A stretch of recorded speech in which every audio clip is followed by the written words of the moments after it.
Fuck! Fuck! Fuck! Oh, you stupid motherfucker! You're gonna find me dead! I'm gonna kill myself! Hit the fucking guy! What the fuck is he doing? I'm gonna be hanging from the bathroom! They got the leg! Don't ask me to do nothing! This is nothing! Hello. Welcome back to another episode of the Steel Here podcast, where I'm your host, Kevin Adams, alongside my partner in crime, Jersey Jerry. And we are joined this week with a voice you may recognize, the host of the PM team for 93.7 The Fan, Andrew Fillipponi. What up, Pony? Welcome to the show. This is huge for me, guys, because I feel like I'm part of the Steel Here extended family. It's really cool that when Kevin asked me to do this, I jumped at the chance because Kevin and I got to know each other a little bit. Jerry's been on the show before and in studio with us, so we're all huge Steelers fans. It's weird because I have to wear like both hats of you're in the media, but you're also a huge fan, so that made Sunday night's game in the press box extremely awkward for me because I wanted to scream and yell and drop F-bombs for most of the time, but they frown upon those things. Jerry, you know that as a guy that's gotten press practice before. It's a little weird when you got to put that suit and tie on and act professional. So I know it's a lot different. I did a lot of F-bombing. I mean, that was the atmosphere. Obviously, Pony, you were there. Jerry, unfortunately, Jerry couldn't make it out because he bought a house, so he's just crushed under the burdens of a mortgage right now. Your success, Jerry. Thank you. I appreciate that. Atmosphere was insane, though. Jerry, like this was, in terms of road games, that's Stadium 27 for me, without a doubt, the loudest road game I've ever been to. Like, unbelievably deafening in there. Yeah, I was surprised, after the game, TJ was talking about how they were on a silent count, which was pretty crazy and demoralizing. Imagine being a home team on a silent count. I still haven't come to terms with how the silent count favors the Steelers. I've been trying to think about it for a couple days now. I still don't understand that. Can somebody explain that to me? So essentially, Jerry, the way it works is if the guard has to alert the center when to snap the ball, there's no like hard count. You know what I mean? Like everybody can see it. They all know when the ball is going to be snapped. So there is no surprise on when they may snap the football. So it benefits the defense. They're both playing at an equal clock, basically. Gotcha. Yeah, I don't know ball like that well. Pony, what'd you get into in Vegas? Do anything wild? I actually didn't. My wife might end up watching this, so take that with a grain of salt. Okay, so that's why I'm putting that disclaimer out there. No, what happens is when you have a relationship with a casino like I do with Circa, and they ask you to come stay with them, okay, so that's off the strip in Old Vegas. I wanted to just watch college football games all day Saturday and then watch the early NFL games on Sunday. So all these Steelers fans and people that I'm friends with are like, hey, come meet me at Wynn, come meet me at Caesars, come meet me at Mandalay Bay. And I'm like, sounds great to go sit at a pool and like listen to Marshmello or hang out with Celebrity X, whatever, you name it. But I want to watch Notre Dame, Ohio State, and Ravens Colts. So I was just a very boring sports fan while I was there for those 2 days. I did not do anything crazy. I know you guys did a lot of fun things. I saw some of the stuff you had going, which I was in a way envious of that. But at the same time, like, no, I'm just a guy that wants to degenerately bet on huge football parlays and keep my fingers crossed that they're going to come in. Yeah, I saw, Jerry, I don't know if you saw, I saw Marshmello. You know who Marshmello is, Jerry? I've had dinner with him, yes. Oh, that's right. You did tell me that. He's fucking unbelievable. He puts on. Is that a serious line by you? You've had dinner with Marshmello? What did he order, Jerry? What did he get? And his agent, we went to this place in New York City. It's a famous burger place in New York City. It only seats like 12, 13 people. It was excellent. One of the best burgers I've ever had. Prime, I forget, something like that. But yeah, it was him, his agent, me, Saquon Barkley's agent, and a guy by the name of Frank Carone, who he was pretty much second in charge of New York City, which was wild. This guy's really connected, but we all got burgers and fries and steaks. It's really good steakhouse. That's such an eclectic group of people. Like, what the hell brought all those guys together for burgers. Marshmallow and Saquon Barkley's agent and an old like deputy mayor of New York City, and then you're just there for good measure. Yeah, pretty wild, pretty wild. And you know what's crazy is I'm not into the house music or that kind of music, and they were telling me, I had no idea about Marshmallow guy, whatever his name was, and his agent. They were talking at the table, and I'm like, I didn't understand. This guy's never showed his face before. No, never. And he was like, you're one of the only people, besides my friends and stuff like that, Good looking guy. I never, ever. Oh, handsome fella? Yeah, handsome. Yeah. Very, very handsome. Handsome. I won't give up too much details, but dyed hair, good chiseled jaw, just in shape, good looking guy. But yeah, I mean, I didn't understand the whole like theory behind it all. Like everybody wants to know what he looks like. And so when they were telling me like it's a big deal, I was like, wow, this is pretty wild. Yeah. He goes around wearing a marshmallow hat. Yeah, it was incredible though. It was at Encore Beach Club. I mean, I bought a table, so I ended up winning. The first night I was there, I won a little over $5,000 playing blackjack. So I'm like, fuck it. I bought a table. It was $2,000. It was just me and my buddy. So we looked like assholes at this table by ourselves. But I mean, we partied. It was a good time. And then I ended up losing $2,000 at Circa the next night. So I was at Circa on Saturday night there till like 3 a.m. Lost $2,000 there. The tailgate though, Pony, you should have stopped at the tailgate. We had Lev came, Rob Golden was there. I mean, we sold it out. There was over 1,000 people inside this venue. Lev is on the microphone, rapping his music, rapping Black and Yellow. Here we go, hyping up the crowd, pounding shots. I mean, he was fired up at this tailgate. The atmosphere was special though. And then I saw he was livid with the Connor Hayward fullback dive on 3rd and 1, which I was as well. I mean, we're getting at least one of those from our boy Matt Canada every game. So Bell had a much better reaction to that than Antonio Brown did. There was no Hitler or any like. Did you guys see? Was that really him? By the way, was that really AB that did that? Like every time I think that guy might be. Every time I think that guy might be trending back towards normal. Something like that happens, and it reminds me like, oh, just a week ago, some Steelers fans said that they should sign him to replace Deontay Johnson. Cool. And I mean, can't have it. But, Kev, I need to get back to one of your tailgates because I embarrassed myself so badly with my beer bong with you that I've actually been secretly training. I've been secretly training with my neighbors to come back and get some modicum of revenge. I'm not going to come on here and make some stupid guarantee that I'm going to beat you or anything because you're just a pro. But at least I'm not going to embarrass myself the next time I do it. Jerry, the first time, so I met Pony, Moats actually brought him to the tailgate, I think 2 or 3 home openers ago. And, he's saying he's a decent bonger. I mean, just smoked his ass, Jerry. Just obliterated him. Yeah. It was and then I think I spilled some too. I didn't even finish the whole thing. It was just brutal. Didn't finish it. No. So I'll tell you what, you put. I've been on a grape juice kick. You put grape juice, Welch's grape juice in a beer bong. I'm just different with grape juice. I love grape juice. Jerry's sober, so and if you put something sober in there, maybe he has a chance. Pony, what'd you think? What'd you think of our boy KP in week 3 here? So statistically, it's been his best game so far if you go by the 2 touchdowns and the passer rating and all that stuff. But like, you guys got to remember, I came into this season with the expectation that he was going to be one of the very best quarterbacks in the entire NFL. So that looks like a massive L on my part through 3 games. I don't think it's even remotely close to all his fault, but I'm looking at 2023 as this is his breakout season where he introduces himself as one of the best quarterbacks in the entire league. So I'm still kind of measuring him on that curve.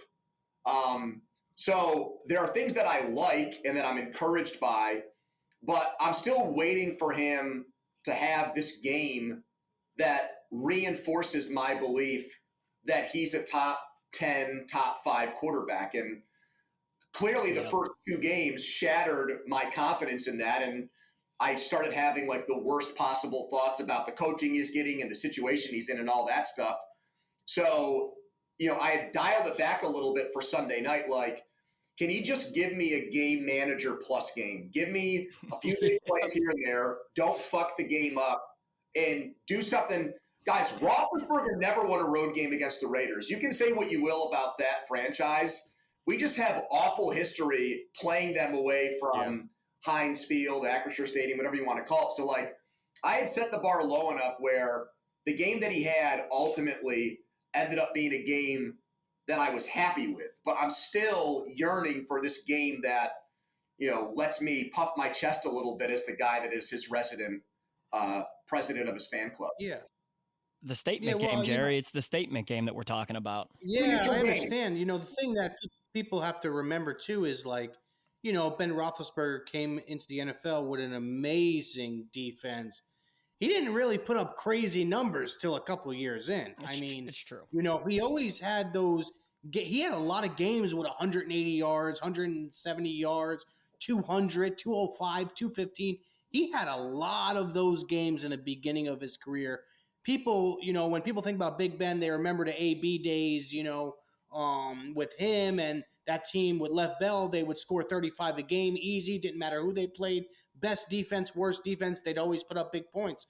But people forget, like, the beginning of Big Ben, he didn't come in the league. Yeah, he won games, but he won games, because he was a good game manager. He didn't turn the ball over. He had an amazing defense, but he was never like the first year, 2-3 years. He wasn't like a gunslinger out there. You know what I mean? No, he was, but he would score more than one touchdown. I think for me, seeing Kenny throw for two on Sunday night was like, fucking finally, man. Like, it's not, you can't play that many games, be the first quarterback taken, and it takes you, that long to throw for two. Now, I agree with you. I 100% agree with you that I think, Kenny is getting kind of an unfair thrown to the wolves type of thing here because we want to compare him so badly to Ben. And you hear guys like Pony hype him up all off season, and everybody expected him to come out and be a top 10 quarterback to start the season. Facts is we played two really fucking hard defenses. Matt Canada is still terrible. Even though Sunday night was his best game that we've had this season from a play calling standpoint,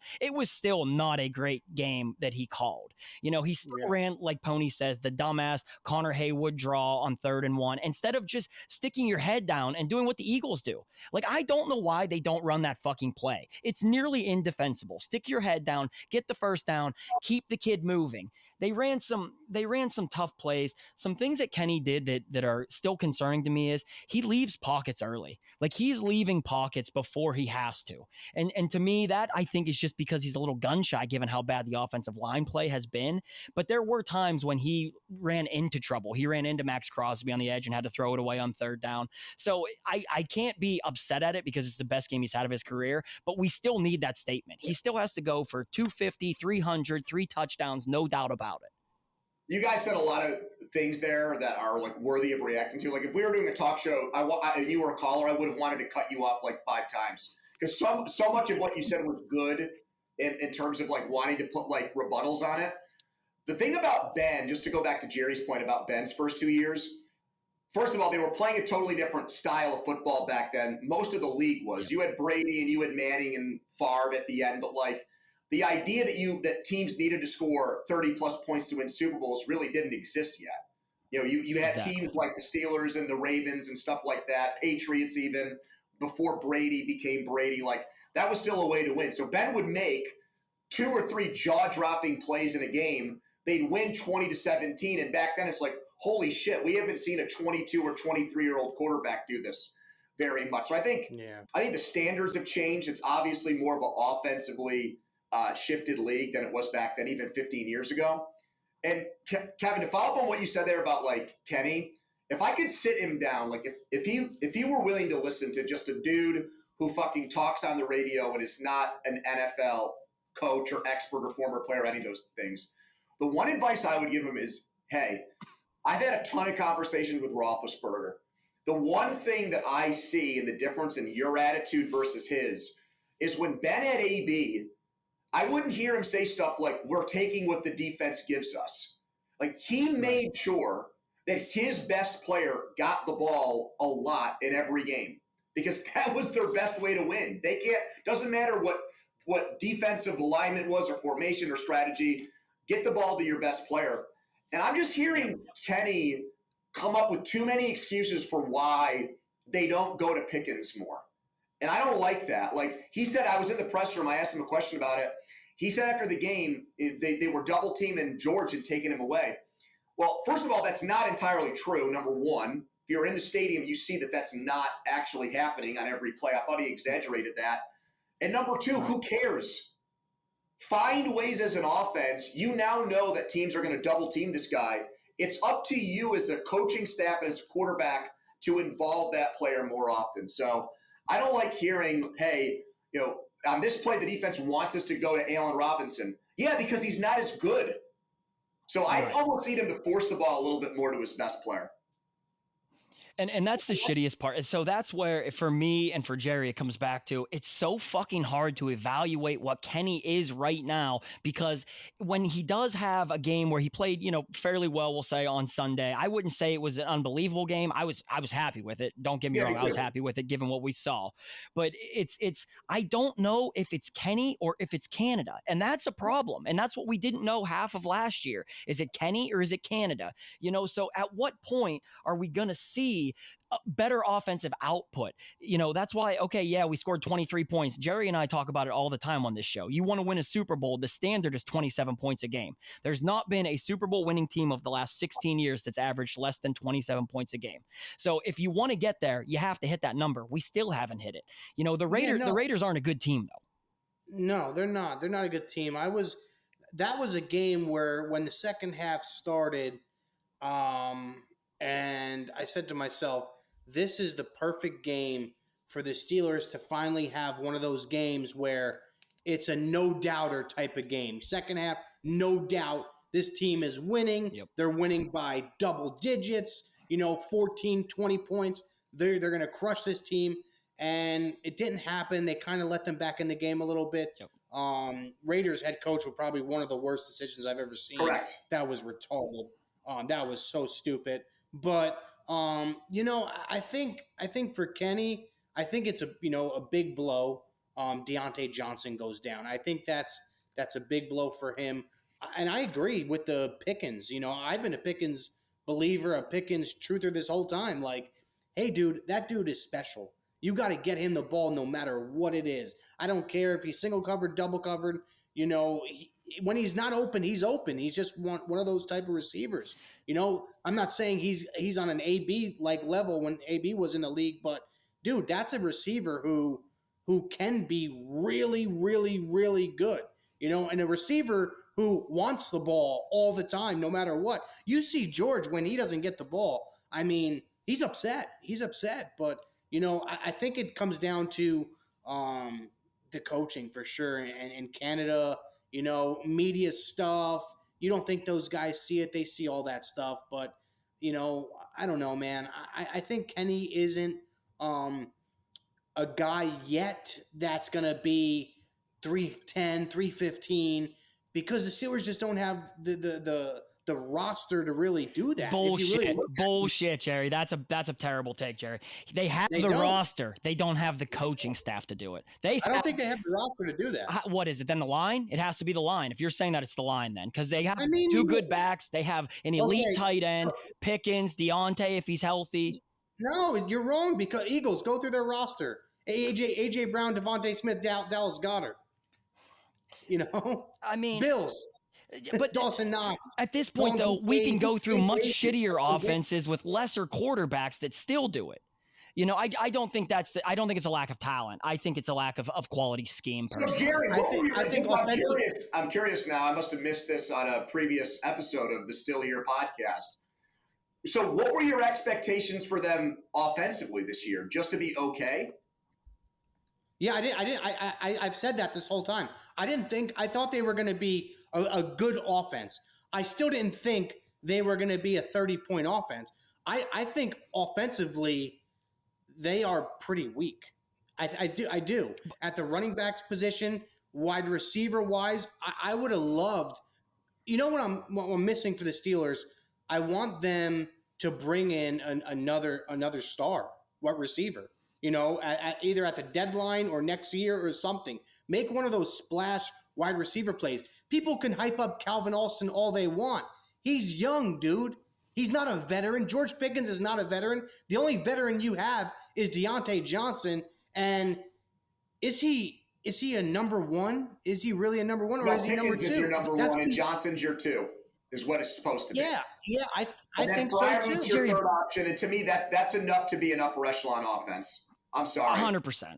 100%. I don't know. I think that's insane if you don't think that they can win with Deontay Johnson, George Pickens, and Pat Freiermuth, especially because the team didn't have Jalen Waddle this week, and they scored 70 points. 70. Exactly. They didn't have the second best receiver. They also have one of the best. They also have one of the best offensive gurus in the whole. Well, that is what it comes back to.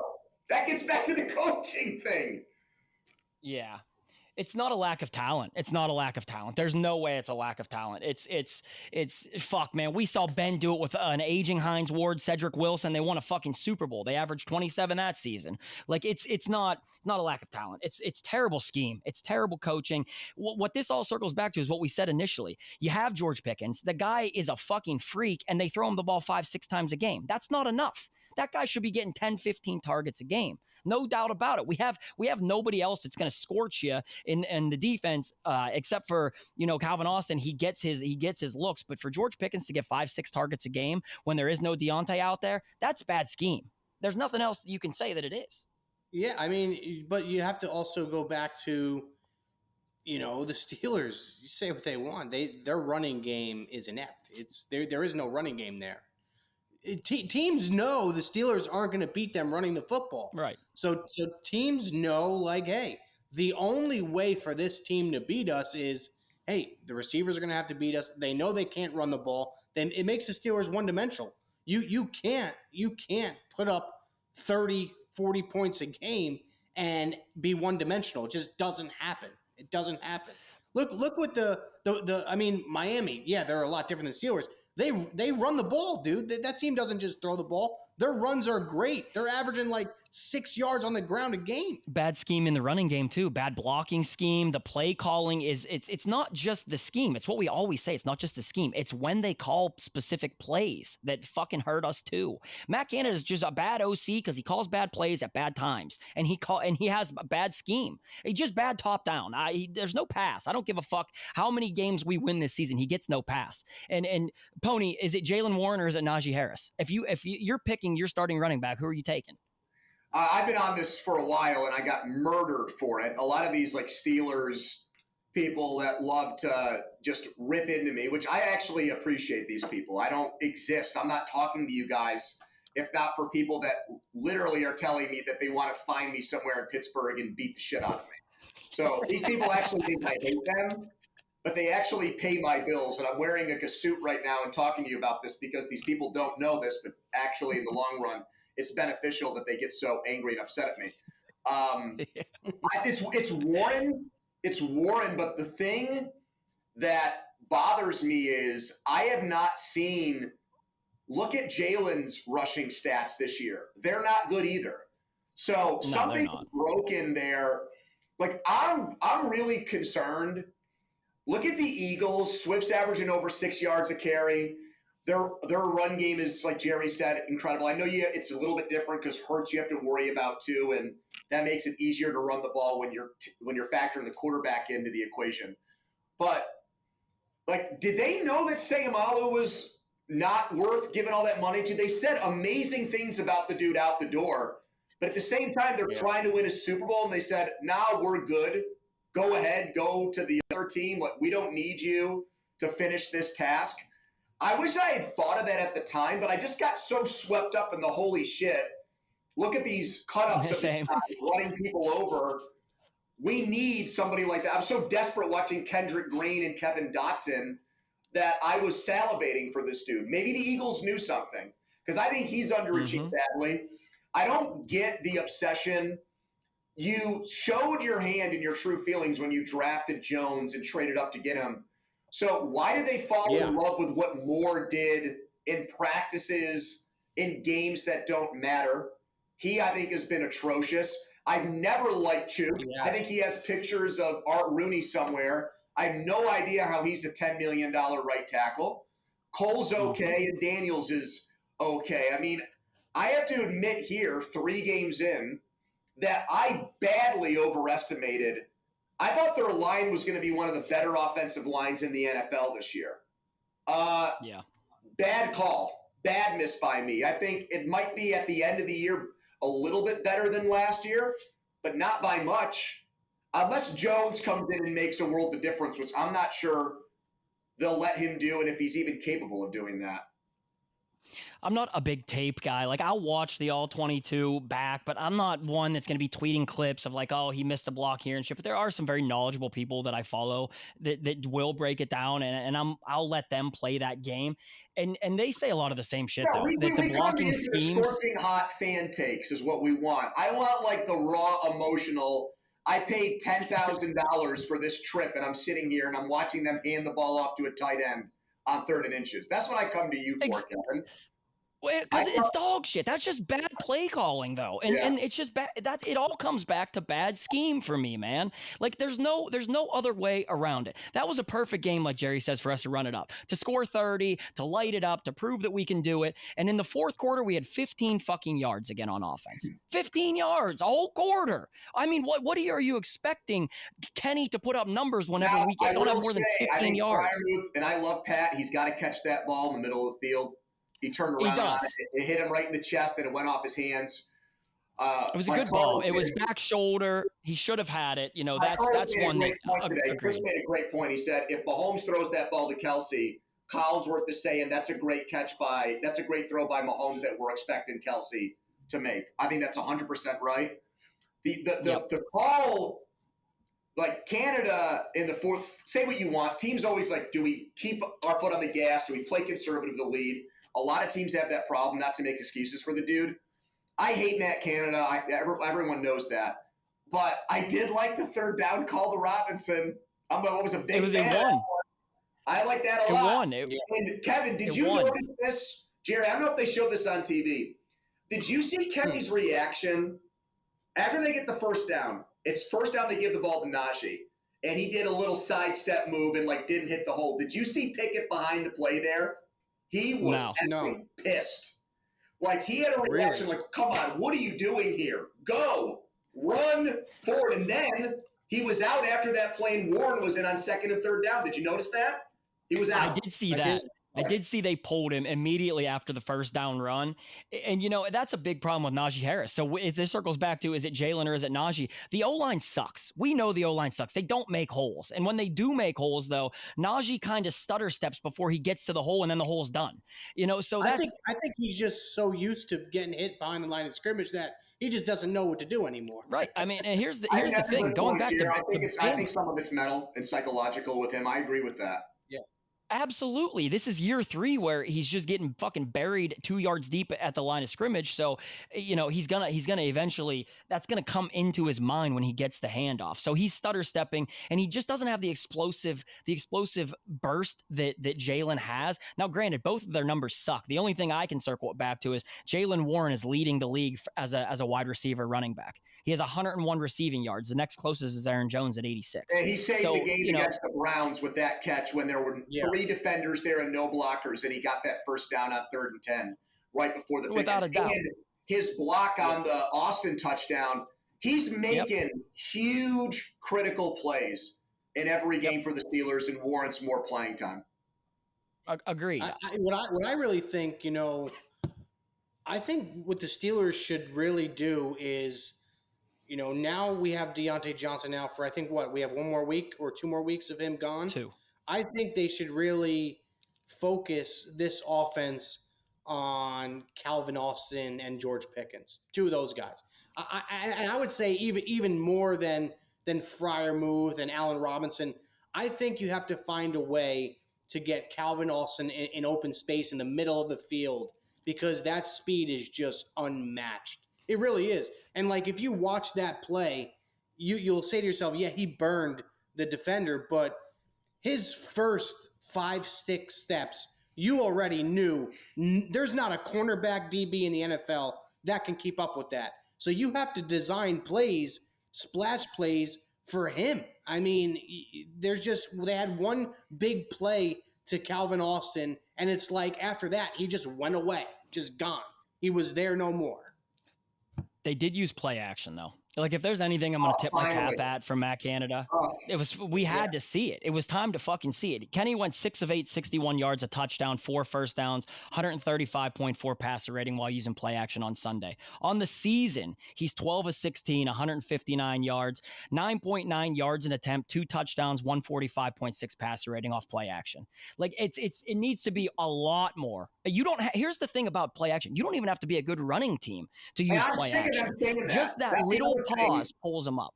You're right about that, Kevin, but I hear Mike Tomlin and Canada and Pickett talk like, well, we need to establish the run before we do it. No, you don't. Every single person that has studied it has shown that that's not right. So that scares me that they're so unaware or so obtuse that they don't even realize that that's not the way football is supposed to work. That's why, like Canada, the one thing I'm going to give him this very tiny bit of credit for is that, like, we as fans put a ton of shit in the suggestion box for this game, and I feel like he actually listened to some of it. Kenny was moving around on purpose. They threw the ball downfield. They used the middle of the field. They found Pat Fryer. Like, it shouldn't have taken them 2 games to do that, but I'm happy that at least the light bulb flickered on for a little bit of this game. Like, he basically, I wanted to find the man, kidnap him, and drive him to some faraway place and never to be seen or heard from again. But this game was good enough where I'm actually, if I were the owner, I would allow him to call plays for one more game. But again, he's on a very strict zero tolerance policy with me, boys. No more F-ups. Yeah. No, that's exactly it. We just can't afford it. And this is Jerry and I talk about this all the time. They won't fire him in season, but that little promotion that they said they gave him where he's going to spend more time with Kenny on a daily basis as a quarterback coach, which Tomlin refuted it, which a lot of what Tomlin says I take with a grain of salt, to be honest with you. But well, he said today it's not even real. He just said straight up he lies to people and makes stuff up in press conferences. Thanks, Mike. Exactly. So you can't listen to anything he says as far as that's concerned. But honestly, my theory is that they're doing that under the pretense that if he does continue to suck, he already has an in-house job. They don't have to fire him. The Steelers don't fire their fucking coaches, pay guys to do nothing. We know that. Rooney's are old and stingy as far as what we understand. But they're giving him a position to fall back into should he be demoted, and they give somebody else the ability to call plays. I see no other way that they're saying it's a promotion. The fact that promotion was even in the tweet made me cringe. Well, the fact that they said, Kenny Pickett and Canada are going to spend more time together, isn't that what you're supposed to do as an offensive coordinator? Like, right. It's like the offense has to go through the quarterback. That should be already. I don't know what that was. That was the guy is a control freak. He's been on an ego trip as a coach his entire career. People have a very hard time getting along with him. The offensive line coach from 2 years ago quit before the season was over because he couldn't stand the guy and was like, he doesn't listen to me, so why am I even here? They had a wide receivers coach, Ike Hilliard, who played in the NFL, who wanted nothing to do with the guy either. And then they had to go out and basically replace these guys with people who had worked with and been bossed around by Matt Canada before. My theory is he's in total survival mode. He knows that he could be chopped or something bad can happen with his employment at any time. And so he wants to, I think, push out the quarterback's coach who would probably have the best chance of taking his job and calling plays for the rest of the year. The stuff with him and Pickett, I know that him and Pickett work together on their game plan every week. Like, Kenny has more agency in what they're doing than the assistant offensive coaches do. That's just a fact. Like, no one is going to debate that. So the wording of that, it came from Canada's people, clearly. It's a Canada's agent or Canada himself trying to get that out there. Like, everybody on the outside thinks that I'm about to lose my job. Well, you're all wrong. They actually love me and appreciate me so much that I'm getting even more power. So I think that's totally from him. It's not from the Steelers. So then, Pony, before you go, we know Pony has to do television here shortly, so we had to keep it short with him. Where are you at on Kenny then? Where are you at? Moving forward, is that something we're building off of Sunday, or you're still just like, he might not be the guy? His Twitter's going to tell you everything. He loves Kenny. So I still think he can end up being the best quarterback in the division this year. because of Burrow's calf. I think Watson is the worst contract in all of sports history. And Lamar Jackson, good against the Bengals. I watched him against the Colts. Outside of the first drive, he's running the ball again all the time. Something is still off with their offense. So I think Pickett still has a chance to assert himself as one of the better quarterbacks and lead them to a division title. But I thought before the season started that he was going to be so great and the players were going to be so good that they could overcome bad play calling. I don't think that way anymore. Like, I think that this team still has a chance to win 10 or 11 games with their schedule, with their defense, with Pickett getting better, and win a playoff game. I don't know. I picked them to go to the Super Bowl like an effing idiot. I must have been on drugs that day when I said that. And I think Kenny will finish the season, guys. I think his numbers are going to look very similar to Lawrence last year in Jacksonville. I think it's going to be around like 23 or 24 touchdowns, probably 9 or 10 or 11 picks, and a winning record. So definitely progress, but my worst nightmare is they look at that and say, he got better. Let's bring Matt Canada back because him and Kenny have such an awesome relationship with each other. That is my worst nightmare, that they have a season that's good enough, not great, but good enough, where the quarterback and offensive coordinator get to run it back next year, maybe beyond if it's a multi-year contract. I'm done. Well, I'll tell you exactly what needs to happen.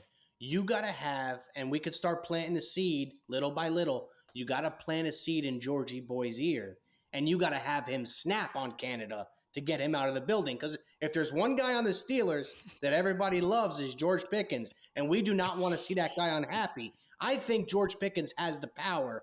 If we really plant that seed, the quarterback has the most power, Jerry. So the next time you're out for friggin' ribeyes with him, you need to say something to him. Don't put this on George. Put this on your friend. Okay? Hey, guys. Hey, thank you so much for having me. Seriously, anytime you want to do this when it fits into my schedule, I'm available. Jerry, you know you're always welcome on my show. Kevin, you know I love you to death, and I can't wait to get to another one of your tailgates, dude. Absolutely, brother. We appreciate you stopping by. We'll get you again when we can do a full game analysis, talk about the whole thing. I tell you what, though, Jared, something that was very impressive yet again on Sunday is TJ Watt. At this point, Jerry, he's the best fucking defensive player in football, and you can't take it from him. Yeah, I don't think, with TJ, dude, he's a different breed, bro. I don't know, man. Like, you watch him play, and it's like, if it wasn't for him, like, you can put, I would even go as far as,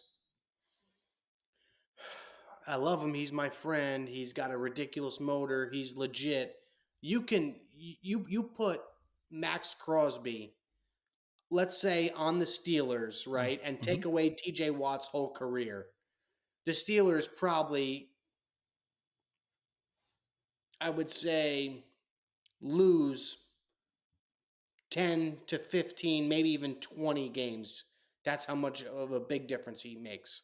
There's a stat in baseball called win above replacement, which is basically like if your guy's not in there, how many wins does he really account for over the course of a 162-game baseball season? If you had a win above replacement for TJ Watt on a per season basis, I would say it's probably somewhere around 3 games a season. TJ Watt has the impact to win you himself 3 football games a season just because he's on the field. I believe it. And I mean, listen, and Max Crosby's legit. He's as legit as they come. I used him as an example because, like, I wanted to use somebody that's really, really good, that's legit, that's top 5, top 7 at their position, no doubt about it. And, like, still, it probably wouldn't matter. Like, TJ Watt's whole career as a Steeler, I would say probably between the 10, 15, as high as maybe even 18 to 20. Like, it's that serious how big of an impact he has. I agree. I mean, this is year, I think, 7 maybe for TJ. So you're talking 7 seasons. At least 2 games a year. Exactly. That's 14 already. There's your math. And who's to say that he's not going to do this for another 5 at a very high level, 4 it pretty much guaranteed at a very high level. But this is one of those conversations that pisses me off, because this is why we really need to get it the fuck going on offense, because you have guys that are elite like TJ and Minka and Cam at the end of his career that you need to start fucking winning for. Like, the window is right now as far as our defense is concerned. So the offense needs to figure it out right now. That's why I still get pissed when we don't score 30. And, Pony can say that maybe the Steelers, went small ball because we were up 16 or, what have you. That's still no excuse. This team needs to be able to score as much as it can possibly fucking score. I feel like they need to, because it'll boost their confidence that much more that they can score 30 points. They can score 34 points. Like, it's not out of the question. You know what I mean? Right now, it's out of it, like, that team believes that they can't score 30 points. Jerry, I believe they can't fucking score 30 points at this point. Like, I believe that in my heart. And another thing is, I'll tell you what, I would not, if I was the Steelers, these are the type of games Mike Tomlin loses to the Houston Texans. These are the type of games that the Steelers lose year after year after year under Mike Tomlin. They go into a stadium, they think they're light years better than this team. Listen, CJ Stroud, he ain't no fucking slouch, bro. No, that team is no slouch. They are in every game. They play hard. They score points. They friggin' throw the ball a million times a game. So this isn't like an easy game for the Pittsburgh Steelers by no means whatsoever. No. CJ Stroud, I mean, he's doing things like, you look at his roster, not a very good roster whatsoever. But I'll tell you what, the way it was constructed during the offseason, they got a lot of different type of people, dude. They got speed, they got power, they got a lot of different guys that can do a lot of different things. And they're showing in the beginning of the year, hey, man, we're going to compete. We're going to put 30 points up a game, because that's what this offense is doing right now. Mm-hmm. We might not play the best defense, but we're going to go out there. We're going to score points. And I'll tell you what, I wouldn't be surprised with a very, very fast start for the Houston Texans, because I believe this is one of those games where the Steelers waltz in. They're hyped up from last week. They think, hey, we just friggin' beat Jimmy G, Josh Jacobs, Devontae Adams. You know what I mean? Max Crosby on that side of the ball. What stars are there really? Like, stars. What stars are there in Houston? Not many. No. Very few. Maybe one. But this is the type of game where the Steelers go out there and the first half ends and you're like, what the fuck? It's 17-3 or 17-6. Like, I feel like it has the makings to be that type of game if the Steelers don't start fast. I fucking hope not. We can't have that, Jerry. But here's the thing. What did we learn again last week, Jerry Don? When we shit on a guy on the Steel Here podcast, the motherfucker goes out there and has a banner day, Jerry. We did it to Pat Pete. We did it to Levi Wallace. They combined for 3 fucking interceptions. Yeah, that's big. That's really big. I'm worried about Mike. I'm not worried about the Steelers this game. I'm worried about Mike Tomlin. I don't know what he does pregame when there's games like this. I mean, you see it throughout. You go through his whole career when it comes to playing teams that are a lot less talented than his. I think he feels like it's just going to be a walk in the park, and he can say whatever he wants in the press conferences and post-game stuff. Oh, we're not going to, look past this team and whatnot, but that's kind of what he does when it comes time for these type of games where it's the Houston Texans. It's a rebuilding year, rookie quarterback, new players, whole new roster, whole new coaching staff. So, I mean, I really hope not, but I don't know, man. It's one of those games where I'm a lot more scared this game than I was last week. I really am. Oh, not me. I only because I refuse to believe that they're still going to lose to these bad football teams, because we're not a very good football team yet. I would say we're a middle of the pack. I would say maybe we're top 14. Top 4, I would put us around 14 if I had to pick where the Steelers fall, in the order. So at 14, what are the Texans? Maybe 20. They did just beat the Jags. I think we're going to see that. We're going to see the film like, shit, they did just beat the Jags. Not just beat them. They fucking pummeled the Jaguars, man. Oh yeah. So it's not as though they're a slouch. It's just, for me, the defense is playing such good football right now, aside from we do get smoked by some good wide receivers. Devontae Adams had a fucking field day out there. He couldn't be stopped. Didn't matter. Pat Pete, Levi Wallace, didn't matter. He embarrassed them across the board. If the Texans are smart, they find that at exact whoever is Pat Pete is across from, burn them. Burn him. Pat Pete is no good. I mean, he is no good. Nico Collins, I think. Yeah, exactly. Mechie, they got Mechie there. He hasn't really done much this year, Mechie, though, from Alabama. But I'll tell you, they run the ball pretty well, too. Mm-hmm. And so that, for me, is why we're going to have to continue to see TJ and Highsmith and Liao and Jerry. Don't even get me started on Keanu Benton. That guy might be something special, Jerry. He's a fucking monster on that defensive line. He's very, very good. I was very pleased with them pretty much shutting down the run game. The run game was really not there for the Raiders. I was proud of that. TJ, another performance. D-line stepped up. Linebackers stepped up huge. Holcomb played unreal that game. I'm starting to like more and more I watch him. Quan Alexander, he'll give up a couple plays a game, but man, he's in every play. He really is. Jerry, he's in every play. That to me is the biggest difference between what we see on defense this season versus what we saw last season and seasons prior, is that we legitimately have above average, I would say not elite middle linebacker play, but above average linebacker play at a position where we've had below average linebacker play since Shazier went down. Since Shazier goes down, we have had dog shit defensive middle linebacker play. And now you see Cole Holcomb hits the hole, Jerry. He is blowing up the running game in the hole. He has more tackles for loss through 3 games than Devin Bush had the last 2 seasons combined.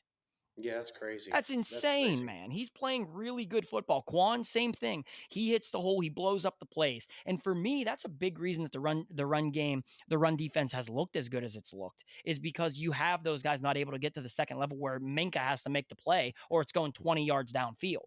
So the defense, we were hard on them after week 1. Granted, they went against Shanahan and the Niners offense, which nobody can stop. Look at that. Yeah.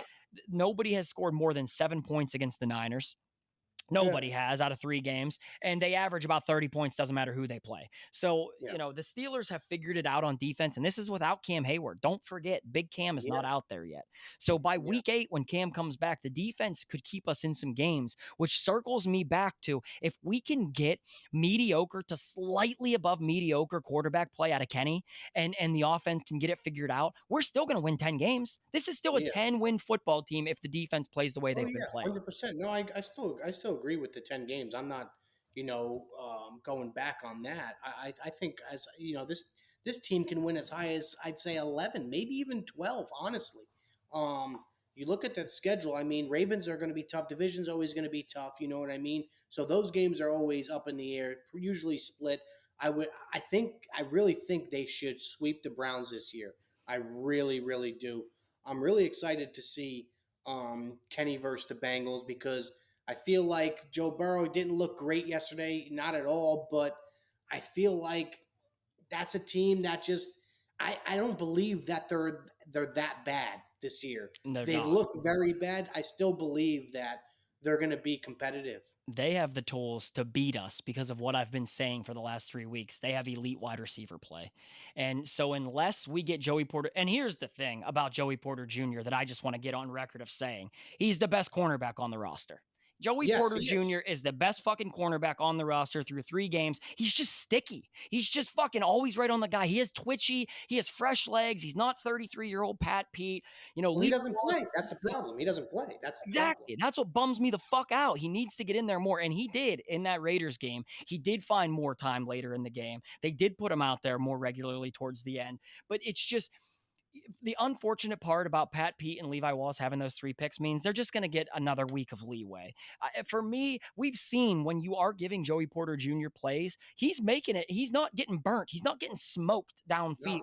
No. So if we can just figure a way of getting him on the field more, and you're going to have to get him on the field more when you play a team like the Bengals because they have 3 wide threats. Oh, yeah. I do think that the Bengals are better than they look like so far. However, However, that Joe Burrow injury is going to linger. It's not going to heal, and it's only going to get worse. And if you know, there are a lot of guys in any sport, when they have lingering calf issues, it becomes blown Achilles. Those things, they take time to heal. So if you remember Jamar Chase saying when he heard it in preseason, I hope he doesn't play till week 4 or 5 so that thing can fully heal. And then they throw him out there week 1. He re-aggravates it in week 2. He didn't look good. He hasn't looked good yet. Kenny Pickett is leading the AFC North in passing yards. Yeah. And touchdowns, right? And touchdowns. That's going to linger. That injury is going to linger for Joe Burrow. So if we're going to get the Bengals where he tries to fight through that injury all season, that's a split for me. When I watched that game last night, Rams Bengals, to me, that is a split. The Steelers are going to split with the Bengals, and they can beat the Rams. The Rams are not very fucking good. Regardless of how they played, the Niners, they're not that good. So I look at those two games. I really think we're going to split, with the Bengals, beat the Rams. If we can just beat Houston and then the Ravens come to town, we know that's usually a split game. We usually split the Ravens. Either we beat them at home or we beat them on the road. It's going to Lamar never plays well, though. No, TJ beats up the Steelers defense beats up Lamar Jackson. Of all of his terrible teams he plays the Steelers the worst. He looks terrible against us. So for me, that right there, we're already at two wins. If you can just win against the dog shit Houston Texans on Sunday and get the 3-1, then you have the Ravens coming to town in Pittsburgh. Lamar on the offense for the Ravens still haven't gotten it going. Then you have the bye week. Then you play the Rams.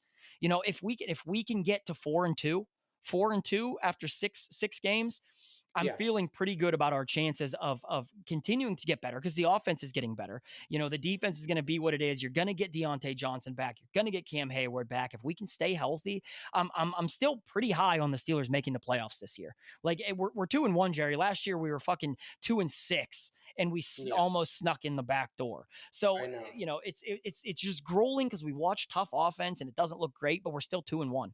So it's hard to be down on it. Do you have the schedule in front of you right now? I can get it. Yeah, go ahead. I want to see something. I'll read them to you. Yeah. Texans. I'm going to go through it. We're 2-1 right now, right? Texans. 3-1. Ravens. 3-2. Rams at Rams. 4-2. Jags at home. 5-2. Titans Thursday night football at home. 6-2. Packers at home. 6-3. At the Browns. 6-4. At the Bengals. 7-4. Cardinals come to town. 8-4. Patriots Thursday night football at home. 9-4. At the Colts. That could be a game. That could be a game where a Tomlin letdown game. So I'll say 9-5. Bengals at home. 10-5. At Seattle. 11-5. At the Ravens. 11-6. You see us getting to 11 wins. Yeah.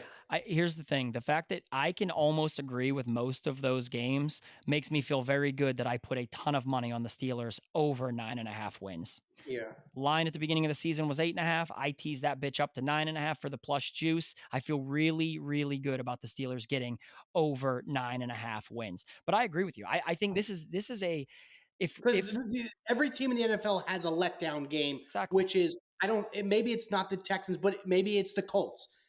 We're going to have one of those games this year, 1 or 2. You know what I mean? It's going to happen. Right. But by the same token, we're going to beat a couple teams that or should we have beaten them? What have you. So, yeah, I agree with you. I think we're right on pace for 10 wins pretty safely. 10 wins doesn't get us into the playoffs, though.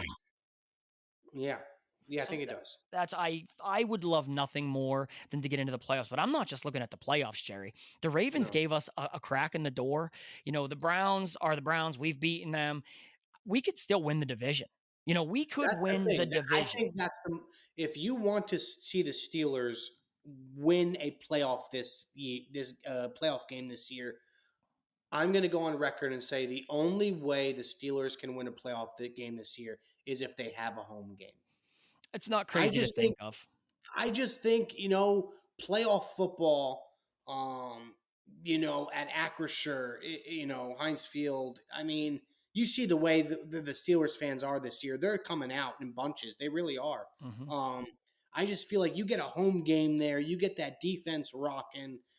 I think it's lights out. I think that whoever they play in the first round, I would take the Steelers at home any day of the week. I don't care who they played. But the problem is if you go into the playoffs and you just sneak into the playoffs again like you did a few years ago, you're just going to get steamrolled going against one of these juggernauts, man. Either You'll Buffalo or Kansas City or, whoever wins the AFC North, whoever wins the AFC South, the Jags, the Texans, whoever ends up winning that. Yeah. Probably the Jaguars. That division is I would love a hot revenge shit. game. I would love the Jags first playoff game at Acrisure. Oh, I would love that.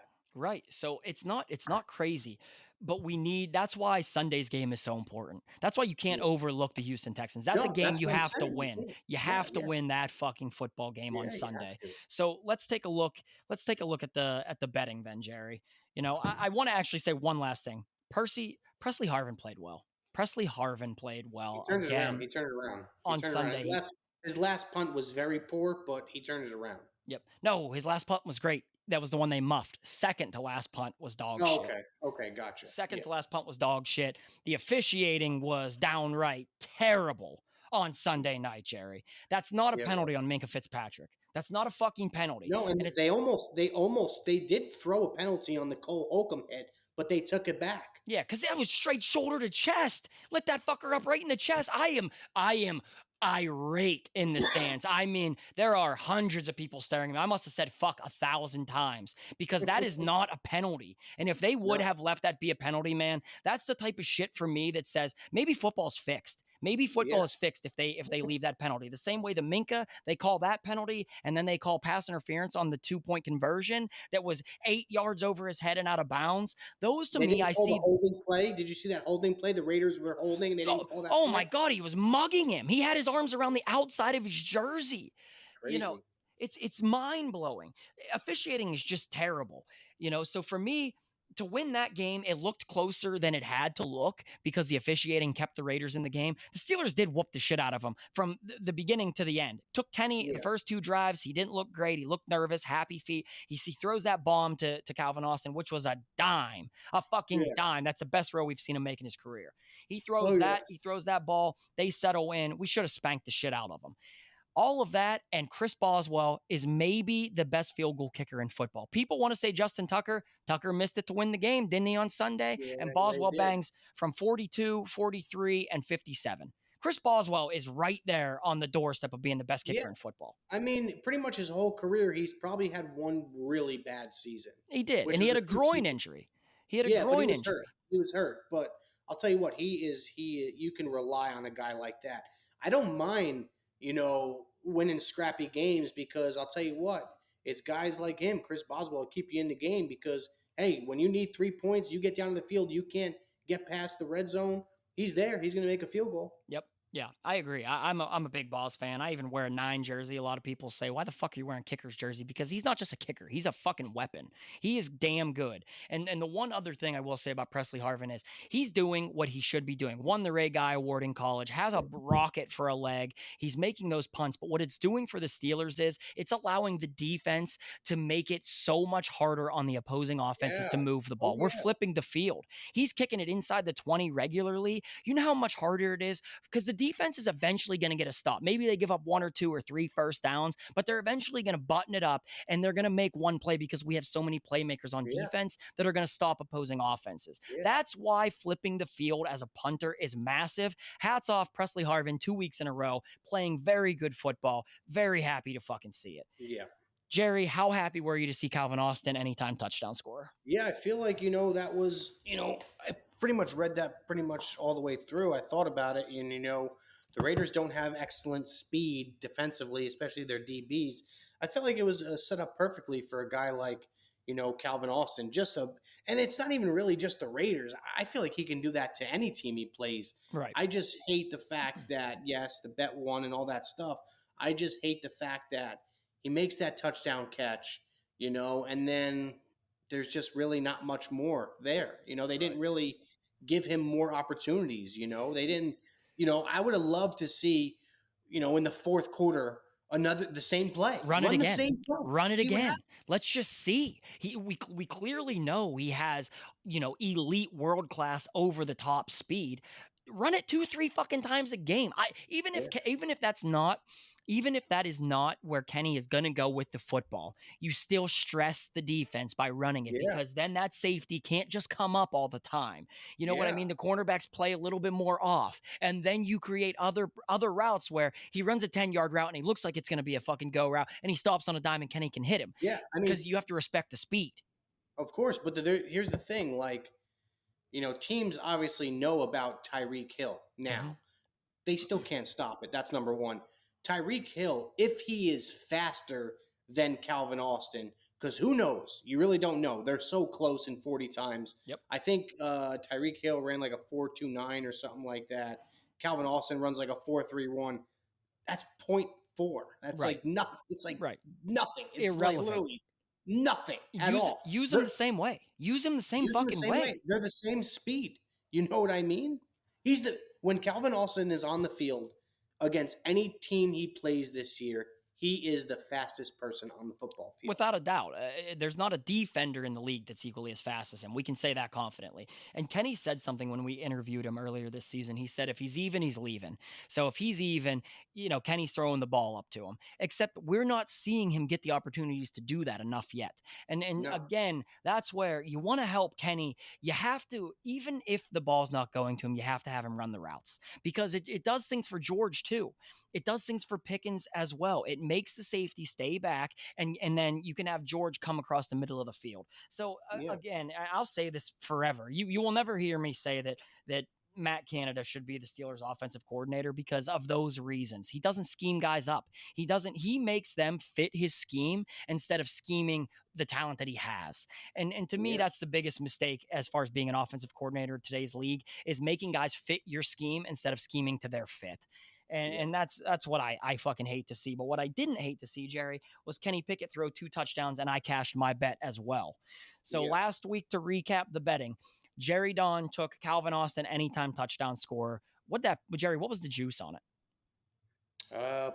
Almost 400, I think, plus 350 or plus 360. It's a great bet. I thought that Kenny 1.5 touchdowns was like plus 900. It was Kenny for over 2.5 touchdowns was plus 900. Over 1.5 touchdowns was 140. So I had betted at 140. I hit that bet on the season. Jerry Don is 2-0 on his head-to-head bets. I am 1-1. He's still up 1 on me. This week, the Steelers are favored -3. The over-under is 41.5. Jerry Don, what is your bet going into Houston? I'm going to say it's Najee Harris over rushing yards this week. What is the line? It's not out yet. Usually prop plays don't come out until Probably not out yet. I'll check right now to see if it is out. What's today? What's today? Today's Tuesday. It is Tuesday, 11 p.m. No, it won't be out. It won't be out then yet. But I would take the over Najee Harris rushing yards. No rushing and receiving, just straight up rushing yards. I'll probably look tomorrow to see, or the next day to see what it is, because they're not going to have it there yet. Yeah, there's no props. But yeah, I would say this type of game, I think the defense is just too good to let CJ Stroud throw it all over the field on them. Mm-hmm. I think they definitely forced a couple turnovers. I think you're going to see a lot of Najee Harris. And I feel like this is the type of game where the Steelers see everything in the media. They see all what the fans are saying. They see what people are talking about with Najee Harris. If there's a game on the schedule to get Najee Harris going, I would say this would be the game. I think his rushing total is probably going to be somewhere around 40 yards, 50 yards. I don't think it's going to be more. There's no way it could be more. He's averaging about 50 a game. He's only averaging about 50 rushing yards a game. Yeah, I think it's going to be somewhere around 48, maybe as high as 55. I don't think it's going to come out and it's going to be like Najee Harris over 65 yards. There's just no way they can do that. But yeah, I'm going to take the over. For the bettors, that when they eventually see this line, what would you say? Okay, I would take under on those yards for Najee Harris. Like, where are you drawing the line? 72, I would say. So 72. If the line is 70 yards, you're taking over Najee Harris 70 yards. No, I would leave it at 70. 70, I would take the under. Okay. That's fair. I mean, I'm not fucking with Najee Harris at all, just because he looked like he was a little dinged in that Raiders game. I just watched it back before we recorded. There was a play in the fourth quarter, or third quarter actually, where we got it going. We got it going on offense in the third. He broke like maybe a 15-yarder left sideline, got pushed out of bounds, and he stayed down a little bit. I just don't trust Najee. I just don't trust our O-line. What I am taking this week, I'm going to take the Steelers to cover the 3. I think that the Steelers are gonna win this game. I actually think we win by 2 scores, to be honest with you. They're building something that I think if Matt Canada has any brain in his fucking skull, he goes back and looks at that third quarter for the Pittsburgh Steelers, because we moved the ball up and down the field in that third quarter. That's the quarter where you had the Pat Freiermuth touchdown. They went to Pat. They went to GP on some crosser routes. I think if he's smart, he builds on that. I say Steelers -3. My score prediction is going to be 24-14. I think that Steelers win 24-14 this week. What do you got as far as score predictions, Jerry? This week, would say Steelers 27, Houston 24. 27-24. Wow, 51 points. So by those numbers, Jerry is also confident in the over 41.5. Yeah, I would be. Yeah, I mean, I feel like, now I'm thinking about it. No, I'm not going to give this offense too much credit for doing what they did last week. I can't do that. I can't do it. I'm sorry. I'm going to say 20-14. That's a little more reasonable, Jerry. 27, I don't. Yeah, for me to ever bet that the Steelers 2017, my final. That's fair. So 37. So Jerry's actually would take the under. I'm taking Steelers -3. Jerry's taking Najee Harris. The problem. I want to give this offense so much credit. I just can't do it. Can't do it. It's hard, but I would tell you, Jerry, if you would allow me to do a little parlay, I would take the Steelers to cover 3 and George Pickens anytime touchdown scorer. That's fine. You let me do that. So we'll do a straight bet and we'll do a parlay bet. Yes. So your parlay bet is Steelers -3, and George Pickens to score. Yep. Mine is going to be Najee over rushing, Najee touchdown. God, you are riding the Najee Harris train. Well, the reason is, I just feel like the Steelers know, even if his confidence is gone, the Steelers are just one of those teams where they don't really give up on guys, dude. No, they just don't do it. No, they're going to do whatever it takes to just try to get that confidence back. And I just feel like this is one of those games where, hey, maybe last game we got Kenny's confidence back. Now we got to turn it to somebody else. And hey, the Steelers have been really bad running the football. Maybe let's try to pound the shit out of this team. Who are we going to have for that? Obviously, Najee Harris, Jalen Warren combo. They haven't done it together all season really well. Maybe this is the game for them to say, hey, you know what? Fuck, we're going to run the ball down their throat. We'll use play action, and we're going to just beat them up. We're just going to pound them and beat them up and get Najee's confidence back. Maybe he has a game where it's like, hey, holy shit, Najee Harris ran for 80 yards and a touchdown. I'm not saying he is, but I do believe he'll get over his rushing yards, whatever it comes out at, and a touchdown score. So Jerry is taking Najee anytime touchdown scorer over rushing yards. I'm taking George Pickens anytime touchdown scorer, Steelers to cover 3. I'm going to bet those both individually. I'm going to roll it into a parlay. Jerry, let's do one thing before we wrap it up here. Who do we want to talk a lot of shit about that we need to have a good game? I'll start. Go ahead. It's Dan Moore Jr. Dan Moore Jr. fucking sucks, Jerry. I mean, this guy's not good. And if you want your bet to hit, Dan Moore Jr. needs to have a game. There is no reason Dan Moore Jr. should still continue to be left tackle of the Pittsburgh Steelers when you have Broderick Jones just sitting in there. His run a game blocking is dog shit. His pass game blocking is dog shit. That guy is not good. He's just not very good right now. He shouldn't be on the field. He took him in the 4th round, whatever. He had a, decent rookie year. He was okay last season. You have a certified monster at left tackle in Broderick Jones. He needs to fucking be playing football. For me, it's Dan Moore Jr. He sucks. Get him off the fucking field. Yeah, I mean, I think I don't know if the Steelers are scared about throwing Jones out there. this early in the year or what with his confidence and whatnot. But I don't know, man. I feel like you draft a guy that high. Right. I mean, Play him. that should tell you all you need to know. Like, hey, that's your left tackle. That's not your backup. That's your left tackle. You know, Dan Moore could have done whatever he did in camp and practice and whatnot. He's a leader and whatnot. He hasn't really lived up to that on the football field. He's not good. Maybe in practice he has. I don't know, going up against Highsmith or whatever. But hey, he hasn't looked like that on the football field when it's game time. No. So I would give Dan Moore another week, but this would be one of those weeks, or even next week. You know, after once the bye comes around, maybe the Steelers are just waiting for that early bye. You know. Maybe they're going to say, hey, you know what? If it's really bad to the point where we're losing games because of him, he'll get pulled earlier. But I can see somewhere after the bye week, that first game back, maybe there's a change there.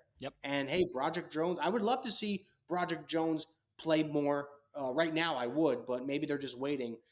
Joey Porter Jr. is another guy who deserves a lot more snaps than he gets. So maybe they're just waiting for that early bye week to kind of settle in and, go over with it and make those two guys actual starters, and then have Pat Pete in a role where he's kind of like a floater. You know what I mean? Yep. The nickel backer. So let me. So who do you want to see perform? But we know he has sucked. That's a tough one. I'm gonna say I want to do defense. I really do.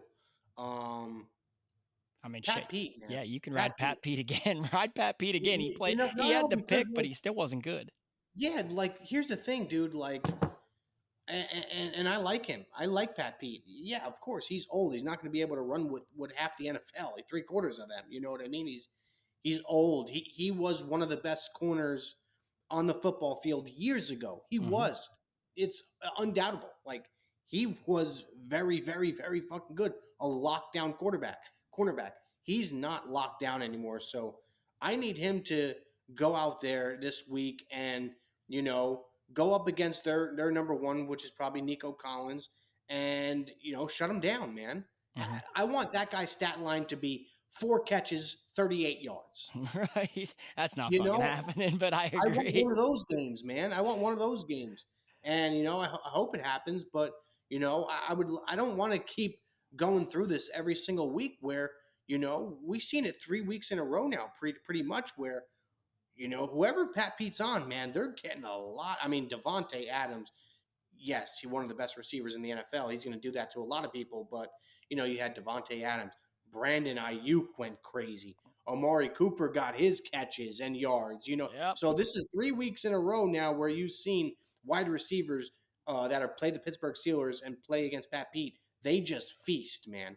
We need to have a game where they're starting wide receiver, whoever Pat Pete is on, whoever he lines up against, it doesn't have a big game.